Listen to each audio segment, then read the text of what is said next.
오늘 말씀 예수님을 향하여 유대인들 다시금 돌로 치려한다는 말씀이 나옵니다. 그 앞에서 예수님이 나와 아버지는 하나다라고 말씀하셨죠. 그 말씀을 마치자마자 유대인들이 예수님을 돌로 치려합니다.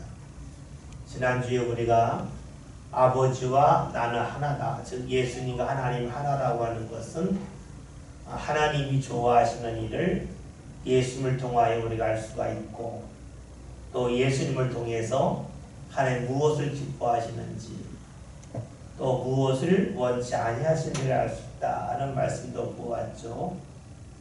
이 말을 들은 유대인들이 예수님을 돌로 치려하는데 오늘 말씀을 보면 다시 돌을 치려 하거늘 그럽니다.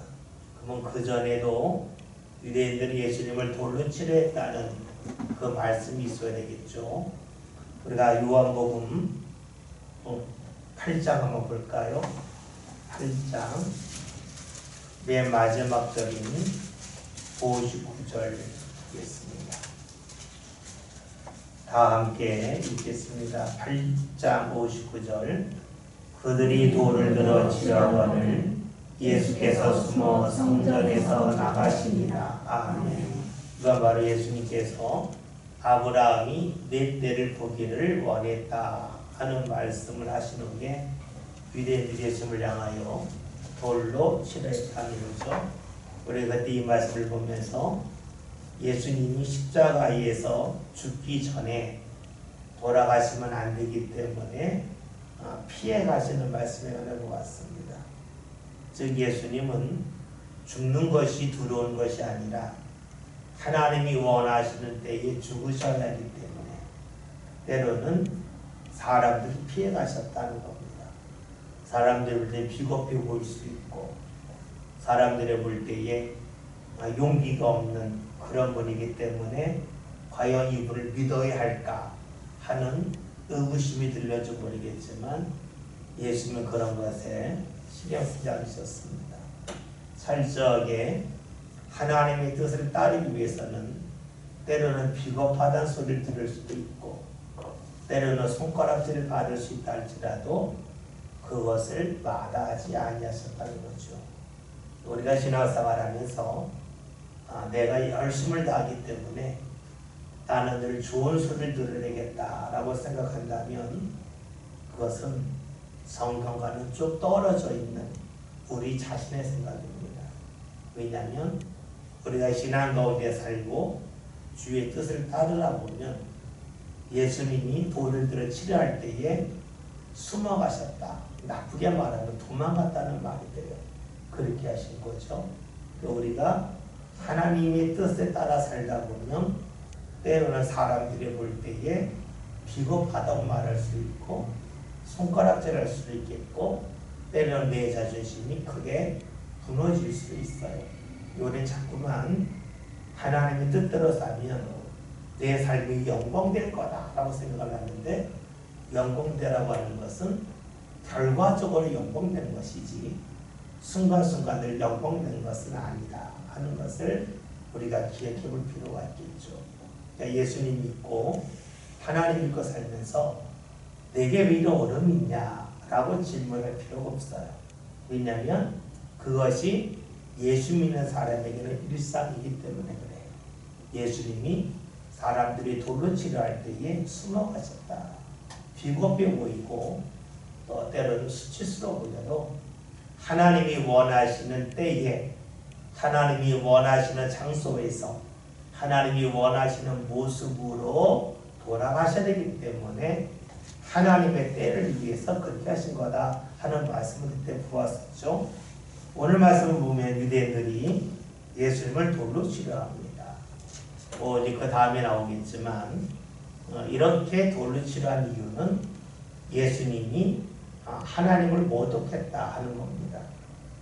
신명기에 보면 우리가 이제 돌로 사람을 쳐 죽이는 일들이 있는데 그 중에 이제 일부는 성적인 문제로 인해서 돌로 쳐 죽이는 일들이 있어요.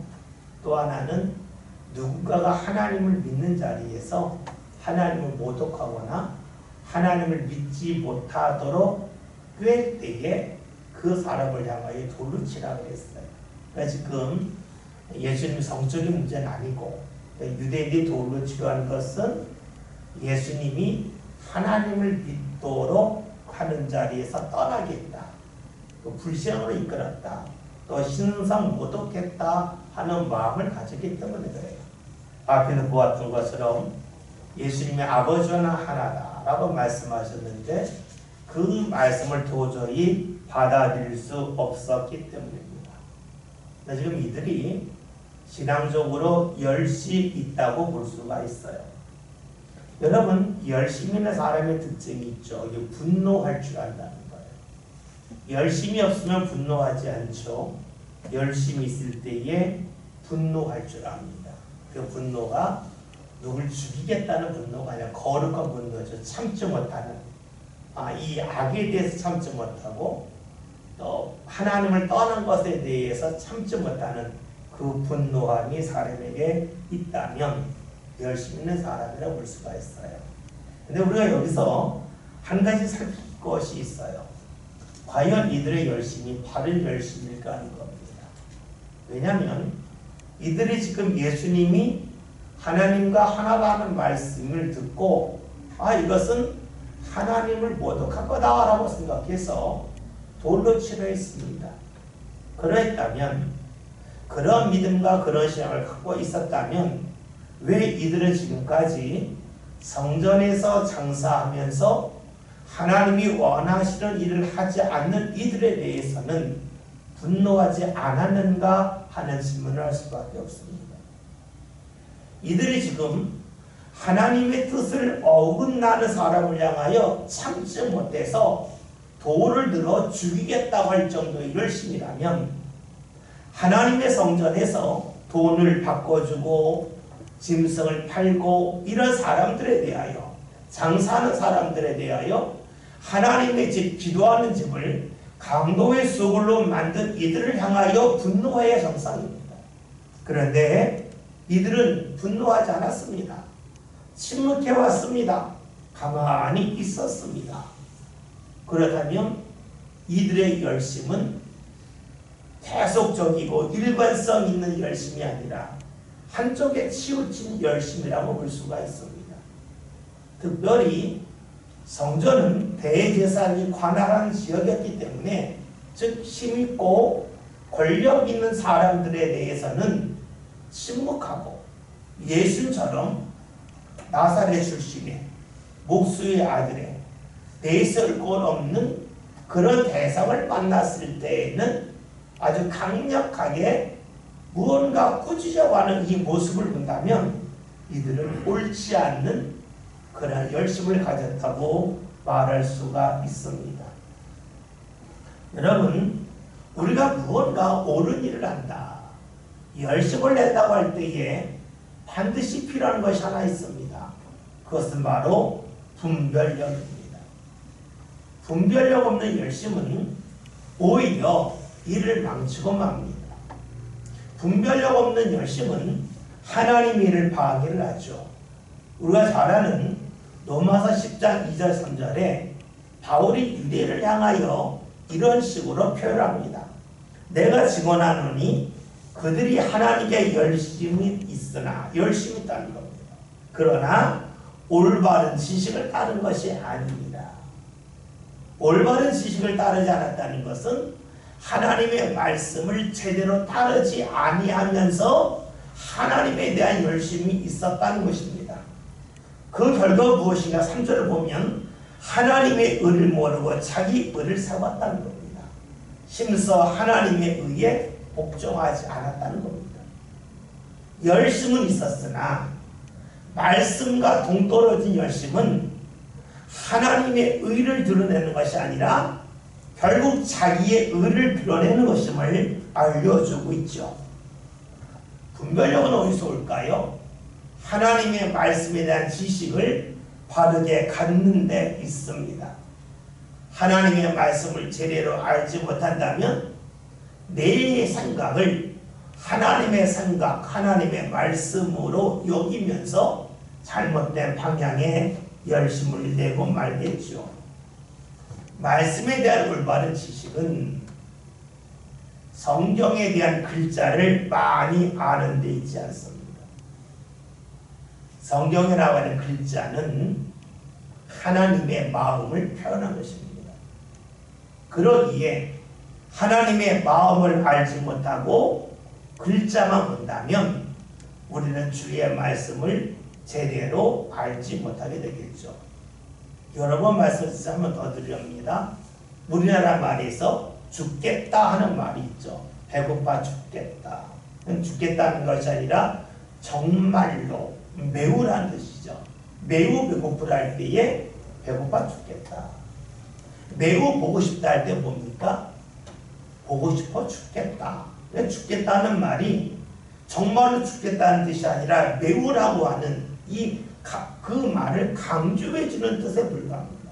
근데 그걸 가지고 글자로 읽으면 문자가 되겠죠. 그러니까 누군가 우리나라 말을 번역을 하려면 한글을 아는 것도 중요하겠지만 우리나라의 정서를 알아야 번역을 제대로 할 수가 있어요. 만약에 정서를 모르고 한국 사람을 배고프면 죽는다라고 해석하면 문자가 되겠죠. 우리가 말 중에 이런 거 있잖아요. 한 번도, 단 한 번도. 너는 왜 내 말을 한 번도 안 듣느냐. 이 한 번이 정말로 한 번일 때도 있지만 대부분 뭡니까? 왜 잘 안 듣느냐, 그토록 안 듣느냐 할 때에 한 번이란 말을 써요. 근데 우리가 이것도 우리 정서를 모르게 되면 한 번을 그냥 하나로 생각하면 아니죠. 뭐예요? 적다, 조금이다. 이 말이 뭐예요? 한 번도의 표현이에요. 이건 우리나라의 말에는 우리나라 사람의 정서가 담겨져 있어요. 정서를 모르고 글자를 그대로 번역하면 문제가 돼요. 마찬가지로 하나님의 말씀을 우리가 읽을 때 중요한 것은 하나님의 정서, 하나님의 마음, 하나님의 뜻을 알고 나서 말씀을 읽어야지 하나님의 뜻은 전혀 알지 못하면서 글자만 읽어버리면 그때에는 큰 오해가 생깁니다. 분별력을 잃어버려요. 분별력은 말씀을 몰라서 분별력을 잃어버리기도 하지만 말씀을 주신 하나님의 마음을 몰라서 우리가 하나님의 뜻을 제대로 분별하지 못하는 그런 자리에 이를 수가 있습니다. 그래서 우리가 분별력은 하나님과 가까울수록 분별력이 높아집니다. 여러분이 누군가와 가깝다면 그 사람의 눈빛 하나만 봐도 무엇을 원하는지를 압니다. 말하지 않아도 압니다. 말을 짧게 해도 압니다. 사람이 많이 있을 때 하는 말과 1대1로 있을 때 하는 말이 다를 수 있습니다. 그러나 가까우면 그것을 분별합니다. 그러나 그것을 모르면 제대로 이해할 수가 없겠죠. 예전에 읽었던 책 중에 이런 내용이 있었습니다. 자기가 어렸을 때 아주 오래전 이제 가난했을 시절에요. 어머니가 어렸을 때에 늘 사과 껍질만 먹고 자기는 알기를 줬다는 거예요. 그러면서 엄마 왜 껍질만 먹어요? 그랬더니 엄마가 하는 이야기가 나는 껍질이 맛있어. 내 맛있는 거 내가 먹을 거야. 그래서 알갱이를 먹으면서 계속 엄마를 보면 맛있는 건 자기 혼자 다 먹고 껍질 다 먹고 왜 맛없는 이 알갱이만 내게 주나. 나이가 든다 얼마나 사과를 먹다가 엄마가 생각이 나서 껍질을 먹었는데 정말 맛없더라고요. 그러면 그때에 깨달음이 있었다는 거예요. 엄마도 맛없었겠다. 그런데 나 편하게 하려고 그 말을 했구나. 뭐예요? 그 말을 이해하기까지 수십 년이 걸립니다. 무엇을 말할까요? 우리가 무언가 글자를 아는 것은 쉽게 알아요. 그러나 글자에 담겨져 있는 마음과 뜻을 아는 것은 쉬운 일이 아닙니다. 우리가 성경을 읽고 성경을 연구한다 그럴 때 필요한 것은 성경에 있는 글자가 원래 어떤 뜻인지를 아는 것도 중요하지만 더 중요한 것은 이 말씀을 주신 하나님의 마음을 알아야 분별력을 가지고 말씀의 뜻을 제대로 알 수가 있겠죠. 지금 유대인들은 예수님의 말씀을 듣고 예수님을 향하여 돌로 치라고 그랬습니다. 왜 그랬을까요? 예수님의 말씀을 들었지만 예수님의 마음을 모르기 때문입니다. 말씀을 이해할 수 없었습니다. 이해할 수 없었기 때문에 유대인들은 예수님을 돌로 치라고 합니다. 근데 우리가 여기서 이해라는 것에 한 가지 생각해 볼 필요가 있습니다. 우리는 신앙생활할 때에 가장 넘어지기 쉬운 부분이 뭐냐면 자신이 이해할 수 없는 일을 만났을 때에 하나님에 대한 믿음을 유지하기가 쉽지가 않습니다. 이런 거예요. 내가 다른 사람보다 더 열심히 신앙생활을 했는데 몸이 아파요.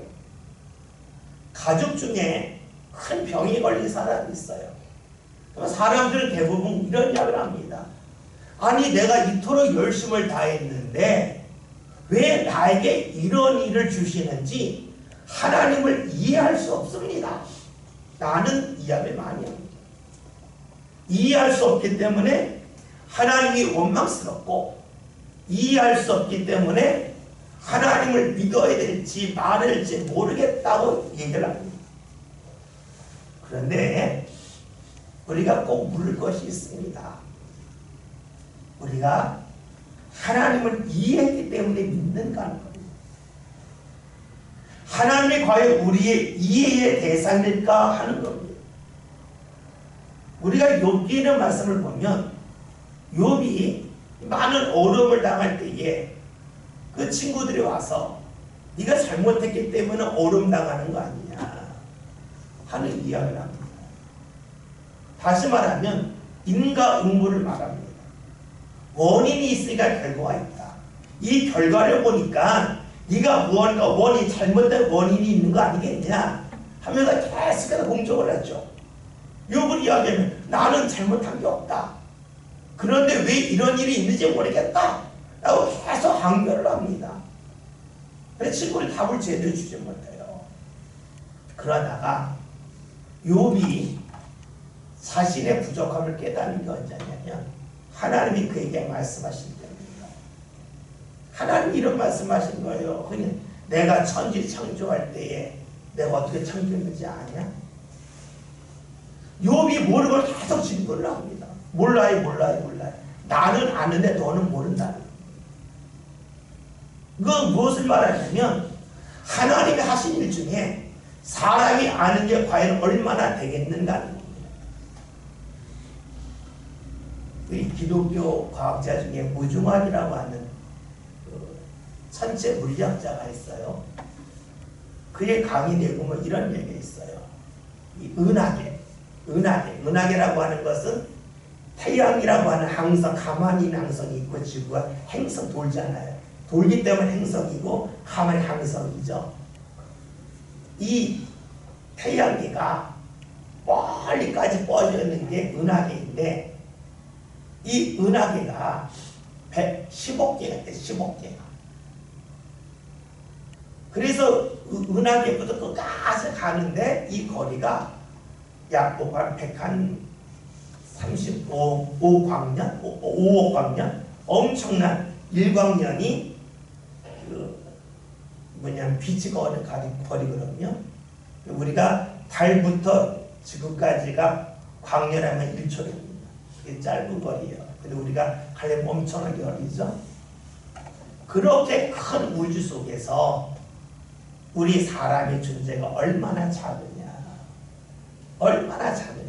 그러면 우리가 전체 우주를 보았을 때에 이 우주를 만드신 하나님에 대하여 우리가 얼마나 알 수 있을까 하는 거예요. 그는 과학자이기 때문에 하나님을 좀 믿는다.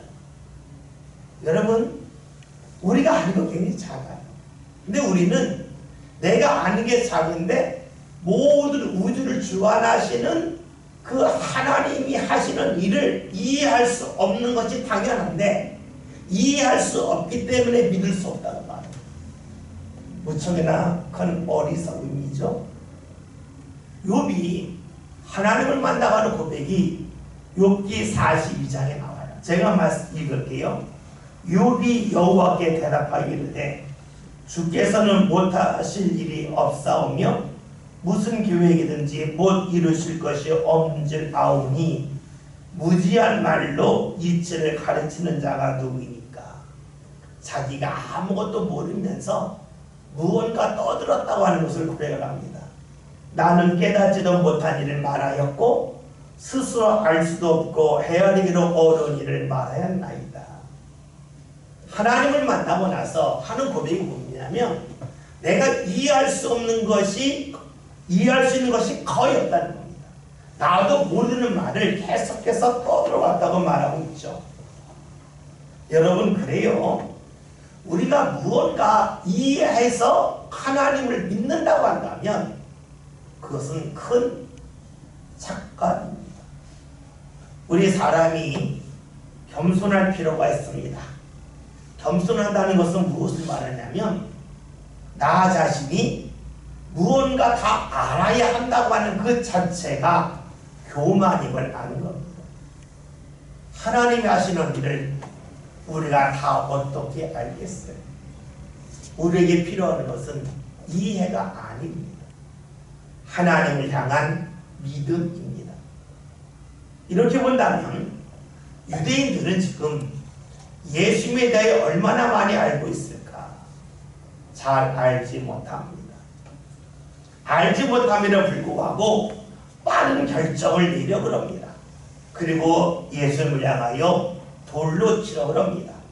자신이 예수님을 안다고 생각하는 교만함이 가득했기 때문이지요. 오늘 우리들도 신앙생활 하면서 이럴 때가 있습니다. 하나님을 믿다가 하나님을 믿지 않고 신앙을 등지는 사람들이 있습니다. 그들이 하는 말이 뭡니까? 하나님이 이룰 줄 몰랐다는 겁니다. 내가 이해할 수 없는 일을 경험했다는 겁니다. 때로는 교회를 떠나면서도 내가 이해할 수 없어서 그렇다고 말합니다. 잊지 맙시다. 뭔가를 다 알아야겠다는 그 생각을 우리가 내려놓는 것이 신앙의 참된 모습이라는 겁니다. 유대인들은 지금 예수님을 제대로 알지 못하면서 안다고 생각해서 지금 빠른 결정을 내리죠.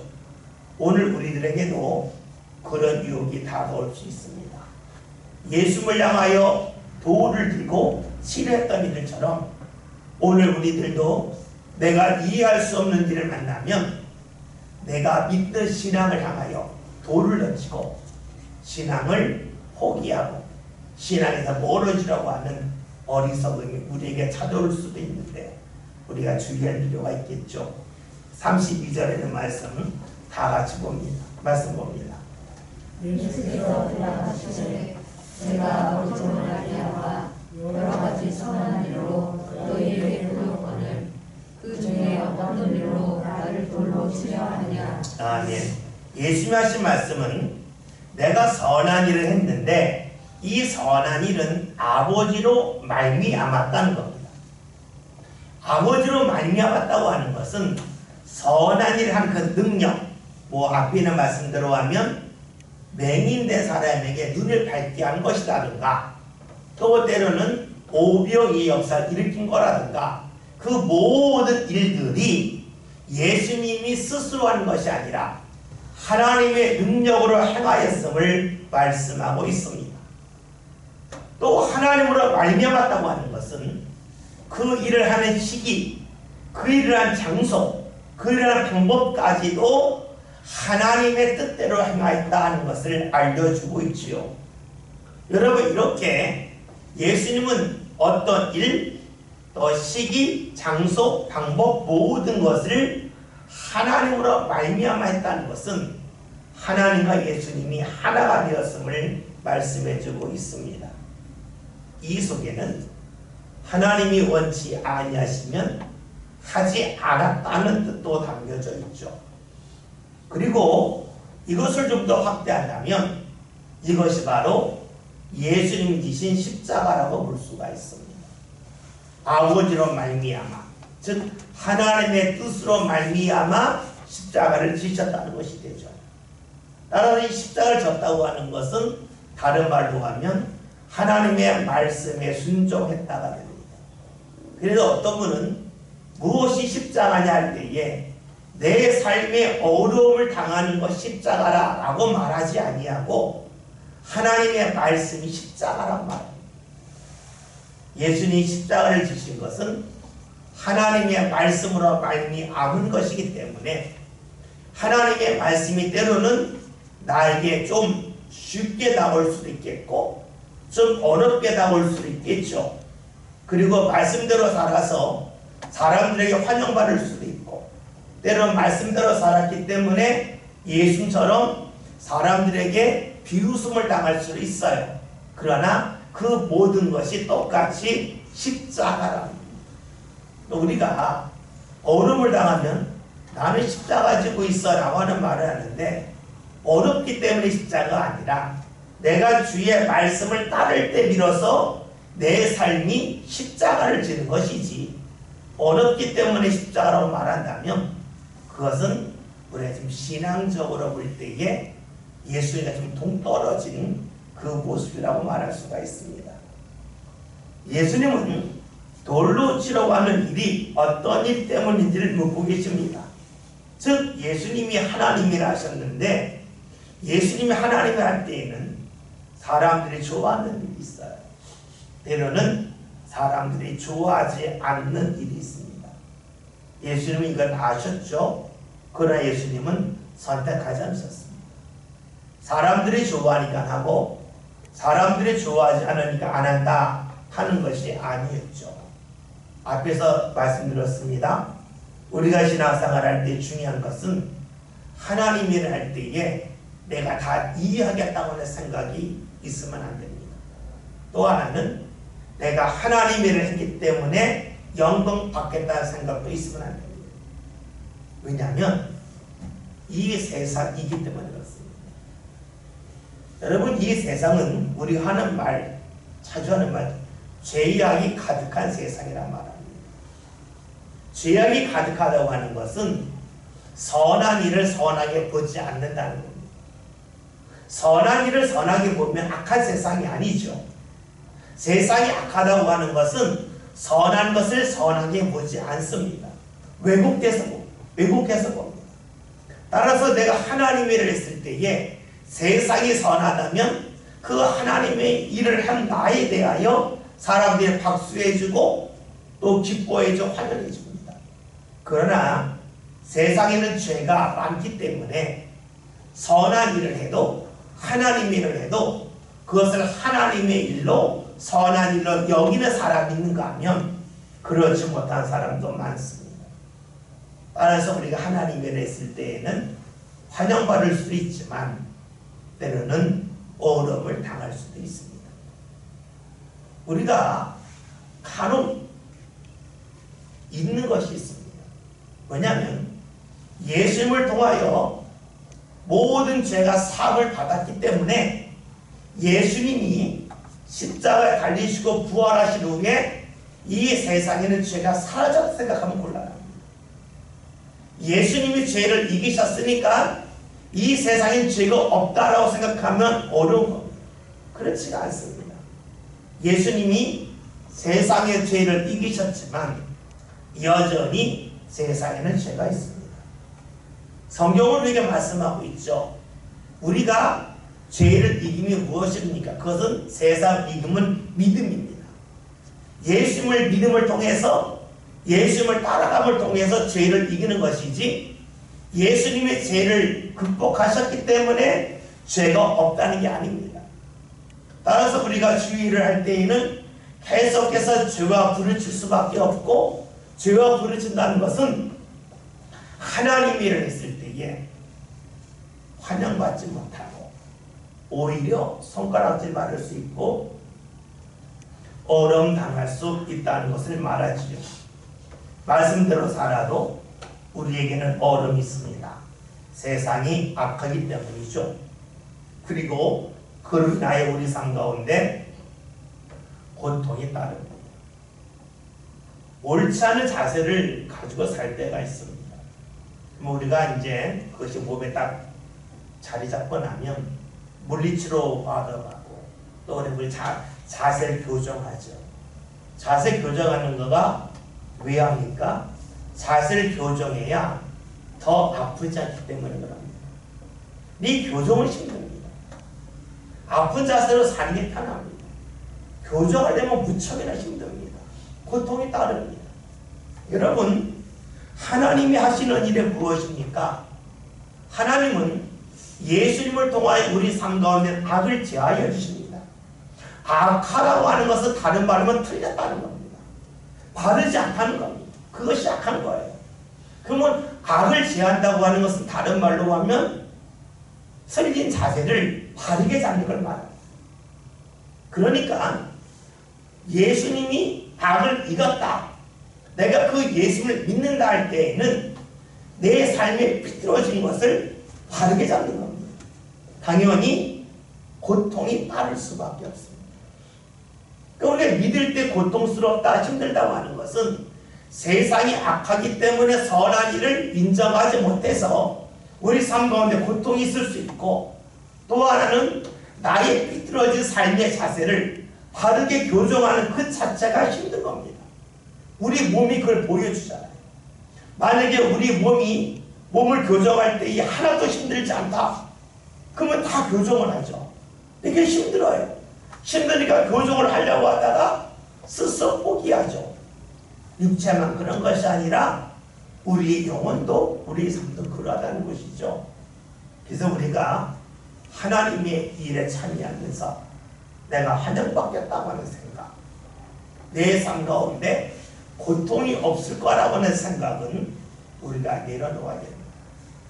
그 생각을 하고 신앙생활을 한다면 우리의 신앙은 처음에는 신나겠지만 얼마 가지 않아 다 넘어지고 말 것이기 때문이지요.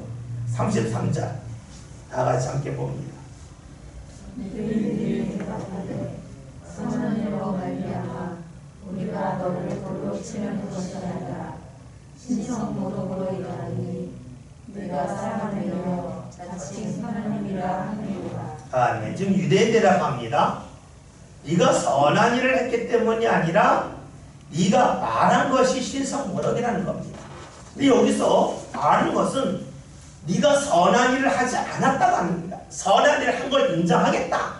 그러나 그 일 때문이 아니라 네가 한 말 때문이라고 말합니다. 그렇다면 지금 유대인들은 예수님께서 행하신 일이 선한 일임을 인정하는 겁니다. 그런데 앞에서 예수님이 행하신 일을 인정하지 않았습니다. 요한복음 9장에서 예수님께서 맹인의 눈을 밝게 하셔서 실로암에 가서 눈을 씻고 밝아진 맹인이 있습니다. 그 일이 선한 일이라는 겁니다. 그러나 그 일을 했을 때에 유대인들은 예수님이 안식일을 범했다고 했습니다. 그리고 요한복음 8장에서 예수님이 가늠하라 현장에 붙잡힌 여인이 있었을 때에 너희 중에 죄 없는 자가 돌로 치라고 했습니다. 선한 일을 하셨습니다. 그러나 유대인들은 그걸 인정하지 않았습니다. 계속해서 예수님을 향하여 잘못됐다고 이야기하죠.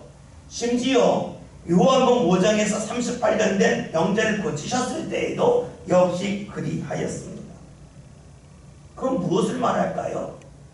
예수님이 선한 일을 했는데 선한 일로 인정하지 않다가 이제는 인정한다는 겁니다. 그렇다면 이들에게 먼저 필요한 것은 뉘우침이 있어야 됩니다.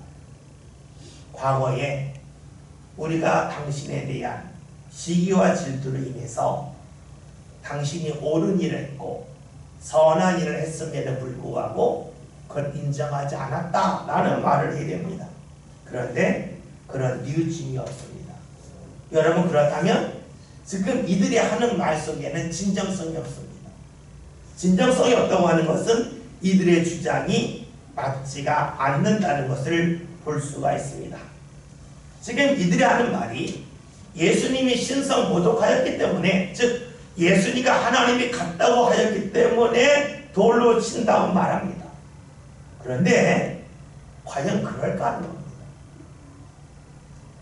사람이 말을 할 때에 그 말을 누가 듣습니까? 그 사람을 보고 말을 듣는 겁니다.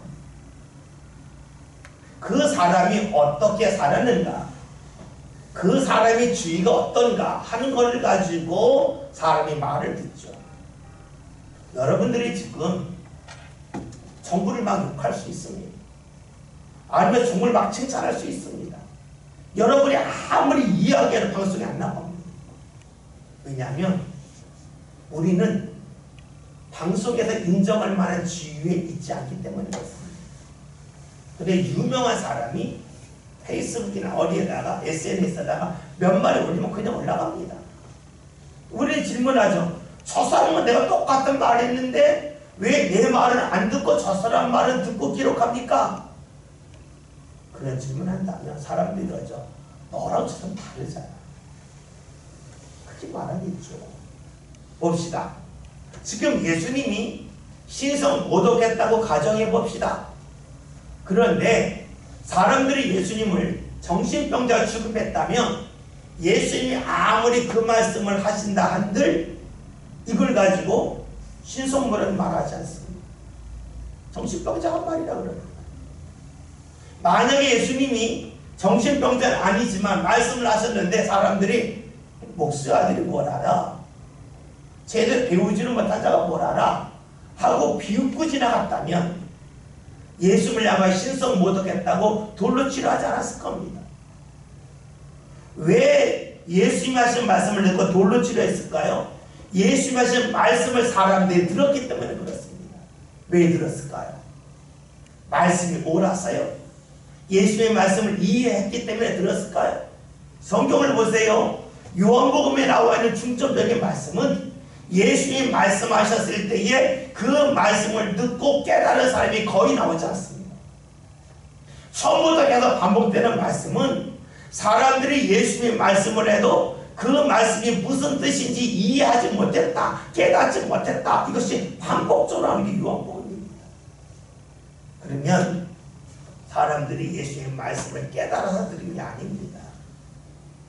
들은 이유는 예수님이 행하신 이들의 말대로 하면 예수님이 행하신 선한 일 때문에 사람들이 말씀을 들은 것이지 말씀을 이해해서 말씀이 좋아서 들은 것은 결코 아닙니다. 그렇게 예수님이 하신 말씀이 뭐였습니까? 내가 선한 일을 했는데 그 어떤 일 때문에 너희가 나를 돌로 치료하느냐라고 물으신 거고, 그런데 이들은 말합니다. 아니야. 너의 행동 때문이 아니라 너의 말 때문이라고 말합니다. 결코 앞뒤가 맞는 말이 아닙니다. 예수님은 이들이 돌로 예수님을 치료한 이유가 예수님의 말씀도 있지만 예수님의 가진 능력 때문임을 알고 그들의 본질을 깨뜨리고 계십니다. 그들의 본질을 보고 계십니다. 그런데 유대인들은 어떻게 해서든지 자신을 숨기려 합니다. 예수는 분명히 그들의 중심을 보고 계신데 그들은 자신의 중심을 계속해서 숨기려 합니다. 이것이 바로 죄인들의 모습입니다. 죄인들의 특징은 자신을 숨기는 데 있습니다. 자신이 드러났을 때에 자신을 고백하지 아니하고 자신을 어떻게 해서든지 숨기려 합니다. 우리가 창세기 3장에 있는 말씀을 보면 아담과 여자가 하나님 먹지 말라고 씨를 먹었죠. 이들이 한 일이 뭡니까? 아담아 네가 어디느냐 할 때에 그는 나무 밑에 숨어 있습니다. 자신을 숨깁니다. 왜 이것을 먹었냐 할 때에 또 숨깁니다. 여자는 뱀이 말해서, 아담은 말하죠. 하나님이 내게 준 여자가 먹으라고 해서 내가 원했다는 말을 하지 않습니다. 계속해서 자신을 숨깁니다. 하나님은 중심을 보고 계신데 숨깁니다. 수많은 이들이 신앙생활 하면서 죄인의 모습에서 벗어나지 못할 때가 많습니다. 계속해서 숨깁니다. 이런 거가 있죠. 이 주일날 왜 못 나오셨어요? 그러면 이런 이야기를 합니다. 지난주에 제가 친정에 다녀왔어요. 지난주에 결혼식이 있었어요. 말합니다. 금요일에 물을 것이 있습니다. 매주 결혼식이 있었을까?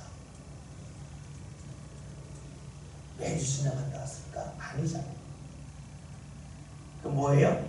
한 번 자기를 감출 수 있는 걸 가지고 모든 것을 감추려고 합니다. 이것이 뭡니까? 죄인들의 특징입니다. 죄인들의 특징은 자신의 부족함이 드러날 때에 내가 하나님을 가까이 해야 되는데 제가 하나님 믿고 살았네요 라고 말하면 될 텐데 다른 것을 내면서 자신을 계속해서 숨기려 합니다. 거기에 급급히 하죠. 지금 유대인들도 역시 그러하죠. 예수님께서 내가 무슨 잘못을 했기에 어떤 일 때문에 나를 돌로 치료하느냐.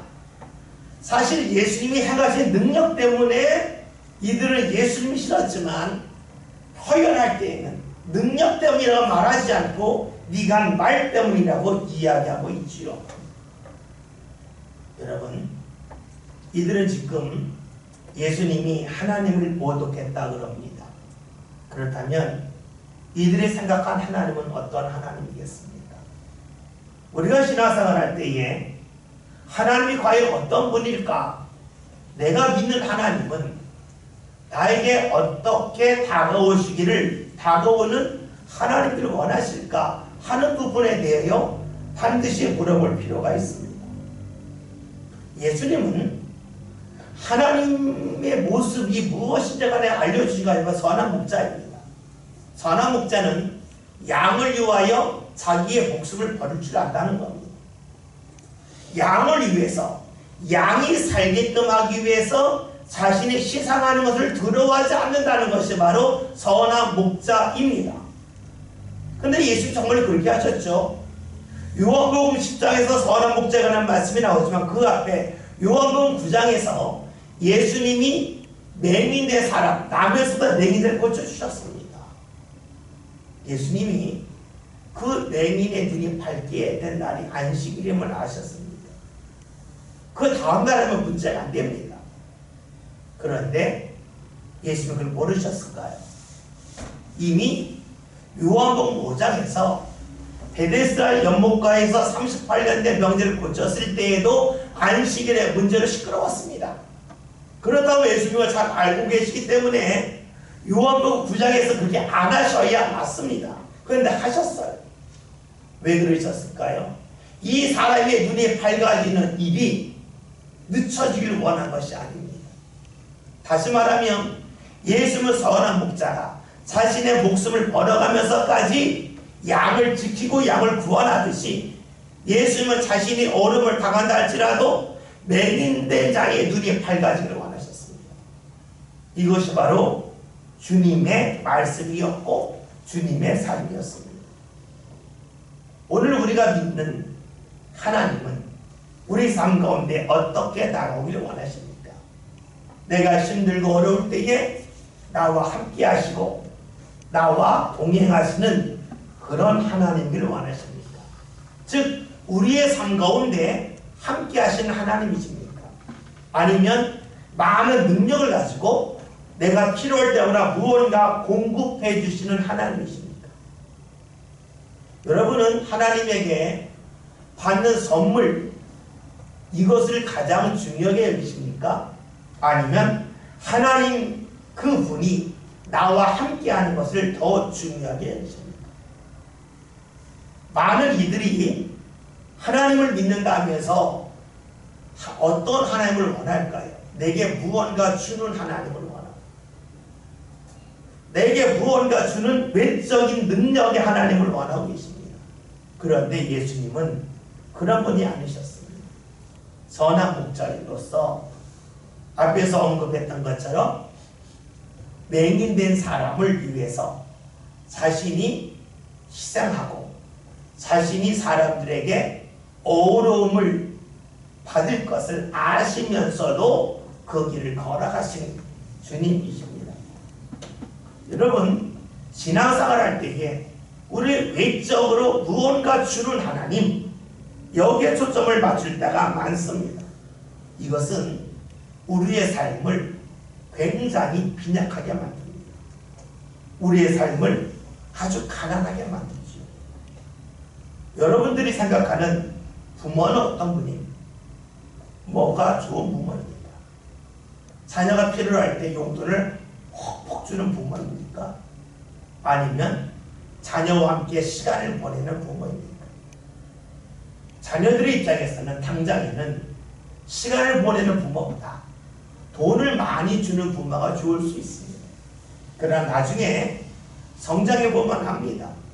돈을 준 부모보다 자신과 시간을 함께한 부모가 더욱 귀함을 알 수 있습니다.